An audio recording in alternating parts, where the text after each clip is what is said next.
Governor Rick Scott with me now. Governor, what do you make of this? It's as if this was all a foregone conclusion and no big deal, and what happened in this swing district has already swung to be old news. What do you say? Well, the Republican David Jolly is a very good candidate, and what he talked about was the failure of Obamacare.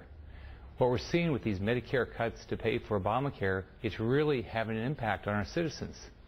We have 1.3 million Floridians that are on the Medicare Advantage program, and what David Jolly talked about was all these failures of Obamacare. The 300,000 people that have lost their insurance, the 1.3 million people that their Medicare Advantage program is getting changed or losing their doctors. Totally different than what the president promised. You won't lose your plan, you won't lose your doctor. And what David Jolly did is he talked about these failures.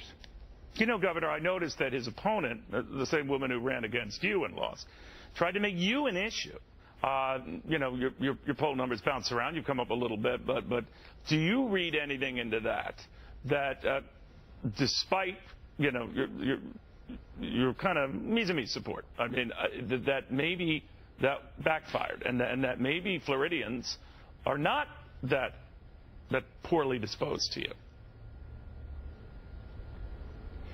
Neil, this race this year is just like 2010.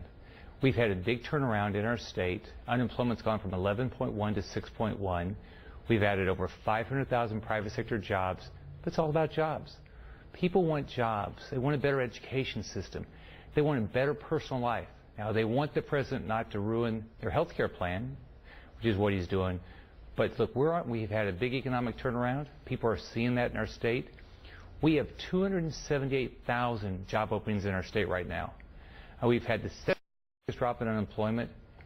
And think about that, 500,000 more private sector jobs in 3 years. No, there's no doubt. I mean, all the numbers, jobs, but education. Governor, no, all those numbers, I know it's a slight delay, so I apologize, but all those jobs and numbers and bringing the unemployment rate to the degree you should be running away with these things. The polls should have you, you know, rocketing to easy re-election, and yet not. Why not?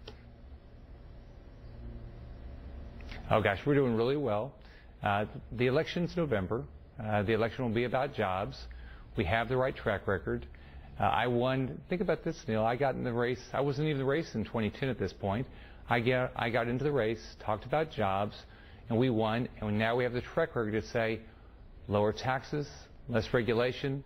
All these things mean we're going to have more jobs. And look at what's happened up north, whether it's the weather, the tax increases, the attacks on businesses. That's why more people are moving to our state, and more businesses like companies like Hertz are moving to our state. All right. Governor, we'll watch closely. Good seeing you again. Rick Scott of the fine state of Florida. Nice seeing you. All right. You share everything.